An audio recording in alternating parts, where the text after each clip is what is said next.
नमस्कार। आज हम एक ऐसी घटना की गहराई में उतर रहे हैं जिसने 1989 में पूरे देश को झकझोर दिया था। ये पंजाब के मोगा शहर में हुआ हमला था।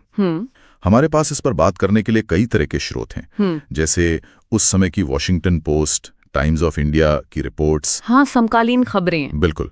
और फिर मोगा से जुड़े स्थानीय विवरण भी हैं। उस पार्क का जिक्र है जो अब शहीदी पार्क है। शहीदी पार्क, हाँ। और बाद की मीडिया कवरेज और कुछ ऐतिहासिक सारांश भी हैं जो उस दौर की उग्रवादी गतिविधियों जैसे केएलएफ पर रोशनी डालते हैं। तो आज हमारा मकसद है कि इन सब स्रोतों को देखकर समझें कि 25 जून 1989 की सुबह मोगा में असल में हुआ क्या था, रिपोर्ट्स क्या कहती हैं, कौन था इसके पीछे और इसका असर क्या हुआ। हम पूरी तरह से बस इन स्रोतों की जानकारी पर ही रहेंगे। हाँ, और ये समझना जरूरी है कि हम बात कर रहे हैं 1980 के आखिर के पंजाब की। वो एक ऐसा समय था जब राज्य उग्रवाद और हिंसा के एक बहुत मुश्किल दौर से गुजर रहा था। तो ये जो स्रोत है ये हमें उस मुश्किल वक्त की एक झलक देते हैं, और ऐसी घटनाओं का विश्लेषण इन्हीं उपलब्ध रिपोर्टों के आधार पर हमें सिर्फ तथ्य जानने में नहीं, बल्कि उस समय के माहौल को, उस तनाव को महसूस करने में भी मदद करता है। सही कहा। ये सिर्फ आंकड़े नहीं है। बिल्कुल नहीं, ये उस दौर के समाज और राजनीति की तस्वीर का एक अहम हिस्सा है। बिल्कुल। तो चलिए उस सुबह की तस्वीर को थोड़ा साफ करते हैं। तारीख थी 25 जून 1989। इतवार का दिन था। मोगा शहर का जवाहरलाल नेहरू पार्क, जो अब शहीदी पार्क है, सुबह का वक्त था।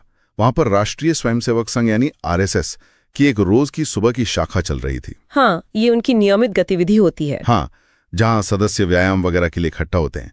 स्रोत बताते हैं कि सब सामान्य सा था, शायद लोग अपनी रोजमर्रा की तैयारी में। और तभी अचानक से ये शांति भंग हो गई।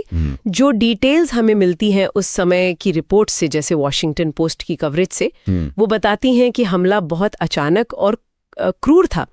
गवाहों के हवाले से कहा गया कि एक वैन तेजी से पार्क के पास आके रुकी। अच्छा। और उसमें से निकले हमलावरों ने अंधाधुंध गोलियां बरसानी शुरू कर दी। निशाना खासतौर पर वो लोग थे जो आरएसएस की शाखा में शामिल थे। रिपोर्ट्स में ऑटोमेटिक वेपन्स स्वचालित हथियारों का जिक्र है, जिससे लगता है कि हमला पूरी प्लानिंग के साथ और घातक इरादे से किया गया था। तो ये सिर्फ गोलीबारी नहीं थी, इसके बाद भी कुछ हुआ? नहीं, बिल्कुल नहीं। गोलीबारी के फौरन बाद, जब लोग शायद संभलने की कोशिश कर रहे थे या भाग रहे थे, पार्क के अंदर ही एक जोरदार बम धमाका हुआ। बम धमाका भी? हाँ, टाइम्स ऑफ इंडिया की उस वक्त की रिपोर्ट शायद बताती है कि धमाका इतना पावरफुल था कि उसने पार्क के उस हिस्से को काफी नुकसान पहुंचाया। हो सकता है आसपास की इमारतों को भी नुकसान हुआ हो। बाप रे। इसने तो दहशत और कंफ्यूजन को और ज्यादा बढ़ा दिया होगा। कुछ स्रोतों में एक दूसरे बम का भी जिक्र है जो शायद थोड़ी दूर या थोड़ी देर बाद फटा। अच्छा। लेकिन हाँ, जैसा आपने पहले कहा, गनीमत रही कि उस दूसरे धमाके से और कोई जानी नुकसान नहीं हुआ, पर पहले वाले ने काफी तबाही मचाई थी। ये सुनना ही भयानक है। तो 2 हिस्सों में हमला हुआ, पहले गोलियां फिर बम। हाँ, एक तरह से। तो इस दोहरे हमले का शिकार कितने लोग हुए? आंकड़े क्या कहते हैं? आंकड़े वाकई दिल दहला देने वाले हैं। लगभग सभी स्रोत, चाहे वो शुरुआती खबरें हों, बाद के विश्लेषण हों या स्थानीय रिकॉर्ड, सब इस बात पर सहमत हैं कि कुल मिलाकर करीब 25 लोगों की जानें गईं। 25? हाँ, जो पहली गोलीबारी हुई जो सीधे आरएसएस शाखा पर थी, उसमें आरएसएस के 21 सदस्य मारे गए। 21? ये तो बहुत बड़ा नंबर है। बहुत बड़ा। लेकिन जैसा मैंने कहा, कहानी यहीं खत्म नहीं हुई। वो जो बम धमाका हुआ उसमें और लोग मारे गए? हाँ, बाद में जो बम फटा उसकी चपेट में आकर एक स्थानीय कपल, एक पति पत्नी और 2 पुलिसकर्मी भी मारे गए। पुलिसकर्मी भी? हाँ, वो शायद गोलीबारी की खबर सुनकर मौके पर पहुंच रहे होंगे या हालात देख रहे होंगे। तो इस तरह मरने वालों का कुल आंकड़ा 25 तक पहुंच गया। और इसके अलावा घायलों की संख्या भी काफी ज्यादा थी। अलग अलग रिपोर्ट्स में ये आंकड़ा 31 से 35 के बीच बताया गया है। ये सिर्फ नंबर नहीं है, ये वो जिंदगियां हैं जो उस सुबह हमेशा के लिए बदल गईं या खत्म हो गई। मोगा जैसे शहर के लिए एक बहुत बहुत बड़ा सदमा था। इतना बड़ा हमला, जाहिर है फौरन सवाल उठा होगा कि इसके पीछे कौन है, स्रोत क्या इशारा करते हैं, किसी ने जिम्मेदारी ली थी? ये उस समय का सबसे बड़ा और सबसे कह सकते हैं सेंसिटिव सवाल था। देखिए, घटना के फौरन बाद की जो रिपोर्टिंग है, जैसे वॉशिंगटन पोस्ट या भारतीय अखबारों में, उनमें आमतौर पर हमलावरों को सिख उग्रवादी या खालिस्तानी आतंकवादी कहा गया। ये टर्म्स इस्तेमाल हुए। क्रिया अलगाववादी गुटों के लिए इस्तेमाल होती थी। किसी ग्रुप ने फौरन सीधे तौर पर जिम्मेदारी ली हो, ऐसा साफ जिक्र समकालीन रिपोर्ट्स में मिलना थोड़ा मुश्किल है।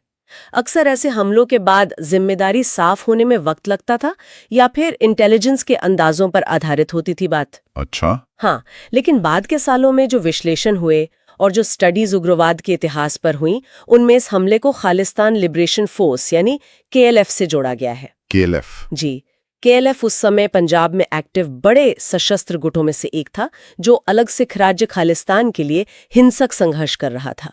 कुछ स्रोतों में, खासकर जो पंजाब उग्रवाद के इतिहास को देखते हैं, उनमें गुरजंत सिंह बुत सिंह वाला का नाम भी इस तरह के हमलों की प्लानिंग या मंजूरी देने के कॉन्टेक्स्ट में आता है। गुरजंत सिंह बुत सिंह वाला? हाँ, वो KLF का एक प्रमुख कमांडर था। लेकिन ये ध्यान रखना जरूरी है कि ये जानकारी बाद के विश्लेषणों और स्टडीज पर आधारित है, न कि घटना के दिन की तत्काल पुष्टि पर। तो मतलब शुरुआती रिपोर्ट्स में जनरल टर्म्स थे और बाद के एनालिसिस में KLF और बुत सिंह वाला जैसे स्पेसिफिक नाम आए। बिल्कुल। ये जो शब्दावली का फर्क है, सिख उग्रवादी बनाम खालिस्तानी आतंकवादी, ये भी शायद उस समय की कॉम्प्लेक्सिटी दिखाता है। बिल्कुल, ये उस समय की रिपोर्टिंग की प्रकृति और शायद जो जानकारी उपलब्ध थी उसकी सीमाओं को भी दिखाता है। उग्रवादी या आतंकवादी जैसे शब्दों का इस्तेमाल भी अलग अलग मीडिया आउटलेट या सरकारी बयानों में अलग हो सकता था। जरूरी बात यह है कि उपलब्ध स्रोतों का निचोड़ यही है कि शक की सुई खालिस्तानी अलगाववादी गुटों की तरफ थी और बाद में KLF का नाम ज्यादा साफ तौर पर जोड़ा गया। उग्रवाद शब्द यहाँ उस हिंसक अलगाववादी आंदोलन के संदर्भ में था जो उस दशक में पंजाब में अपने चरम पर था। जाहिर है, इतने बड़े पैमाने पर हिंसा और खासकर एक खास संगठन RSS को निशाना बनाना, इसने तो राष्ट्रीय स्तर पर सनसनी फैला दी होगी। फौरन क्या प्रतिक्रिया हुई? सरकार, प्रशासन ने क्या किया? प्रतिक्रिया बहुत तेज और गंभीर थी। स्थानीय प्रशासन ने, जैसा कि ऐसी सिचुएशन में होता है, फौरन मोगा और आसपास के इलाकों में कर्फ्यू लगा दिया। कर्फ्यू? हाँ, मकसद था लॉ एंड ऑर्डर बनाए रखना और किसी भी तरह की जवाबी हिंसा या सांप्रदायिक तनाव को फैलने से रोकना। वॉशिंगटन पोस्ट जैसी इंटरनेशनल रिपोर्ट्स ने भी शायद इस तनाव और कर्फ्यू का जिक्र किया होगा, जो दिखाता है कि भारत के बाहर भी इस घटना की गंभीरता समझी गई थी। जांच के आदेश तो तुरंत ही दिए गए थे। और राजनीतिक स्तर पर क्या हुआ? राजनीतिक स्तर पर भी इसकी गूंज सुनाई दी। उस समय के जो भारत के गृह मंत्री थे, उन्होंने इस घटना की कड़ी निंदा की और इसे देश में सांप्रदायिक सद्भाव बिगाड़ने और तनाव भड़काने की एक सोची समझी और गंभीर कोशिश बताया। अच्छा, सोची समझी कोशिश। हाँ, उनका ये बयान अहम था क्योंकि ये हमले के पीछे के संभावित इरादे, मतलब धार्मिक आधार पर समुदायों को बांटना, उसकी ओर इशारा कर रहा था। RSS एक हिंदू राष्ट्रवादी संगठन है, तो उस पर हमले को सीधे तौर पर सांप्रदायिक रंग देने की कोशिश के रूप में देखा गया था। समझ गया। और पीड़ितों की याद को कैसे सहेजा गया? आपने बताया था पार्क का नाम बदल दिया गया था। हाँ, ये एक महत्वपूर्ण कदम था। उस पार्क का नाम, जो पहले जवाहरलाल नेहरू के नाम पर था, बदलकर शहीदी पार्क कर दिया गया। शहीदी पार्क? हाँ, या कुछ स्थानीय स्रोतों में शाहिदी पार्क भी लिखा मिलता है। ये नाम उन लोगों की शहादत को समर्पित था जिन्होंने उस हमले में अपनी जान गंवाई थी। स्थानीय विवरण और मोगा जिले की आधिकारिक जानकारी शायद ये कन्फर्म करती है कि आज भी उस पार्क में पीड़ितों की याद में एक स्मारक बना हुआ है। अच्छा, एक स्मारक भी है। हाँ, और हर साल 25 जून को वहाँ श्रद्धांजलि सभाएं होती हैं, जहाँ स्थानीय लोग और अलग-अलग संगठन उन निर्दोष नागरिकों को याद करते हैं। ये दिखाता है कि ये घटना सिर्फ इतिहास का एक पन्ना नहीं है, बल्कि स्थानीय समुदाय की यादों का एक जिंदा हिस्सा है।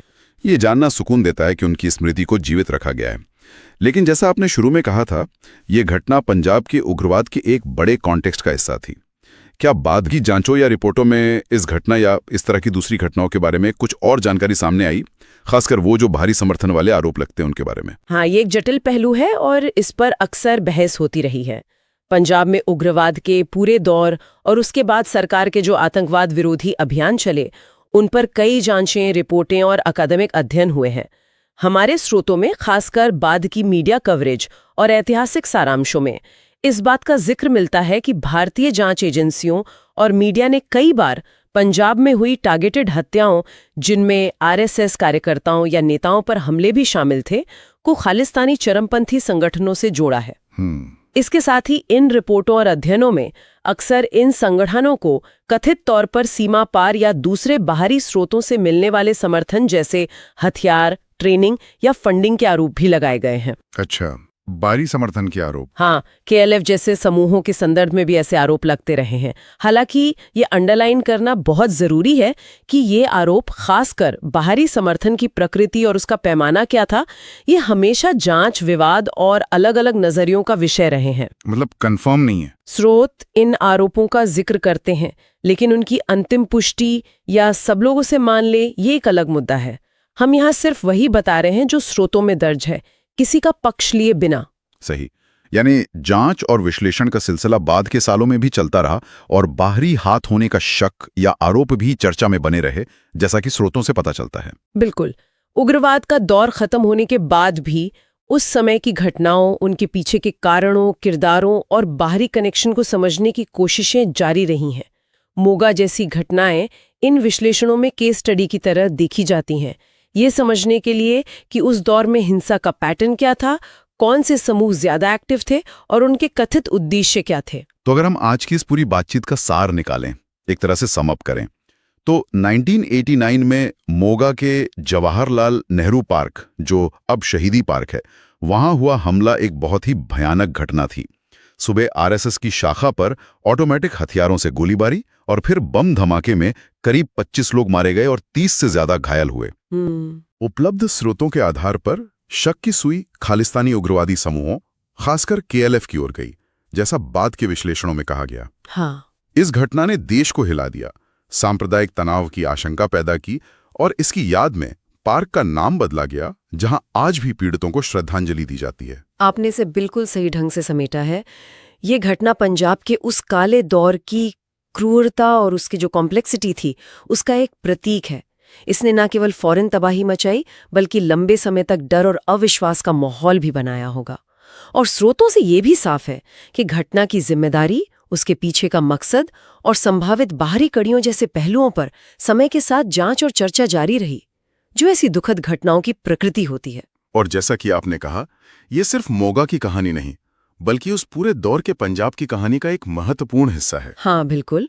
और इन सभी स्रोतों को, मतलब उस समय की रिपोर्टों से लेकर बाद के विश्लेषणों तक को एक साथ जब हम देखते हैं, तो एक गहरा सवाल मन में उठता है कि ऐसी दर्दनाक घटनाएं जो किसी समुदाय या शहर की सामूहिक यादों में बस जाती हैं, वे समय के साथ कैसे याद रखी जाती हैं, उनकी यादें कैसे बदलती हैं या पीढ़ी दर पीढ़ी कैसे ट्रांसफर होती हैं, उनका मतलब कैसे बदलता है, क्या वो सिर्फ एक दुखद हादसा बनकर रह जाती हैं या वे सुलह, न्याय या भविष्य के लिए सबक का प्रतीक बन जाती हैं। और इनसे जुड़ी जांच पड़ताल और जो बातें होती हैं, वो समाज को किस दिशा में ले जाती हैं। ये एक ऐसा पहलू है जिस पर शायद और सोचने की जरूरत है, जो इन स्रोतों को पढ़ने के बाद जहन में रह जाता है।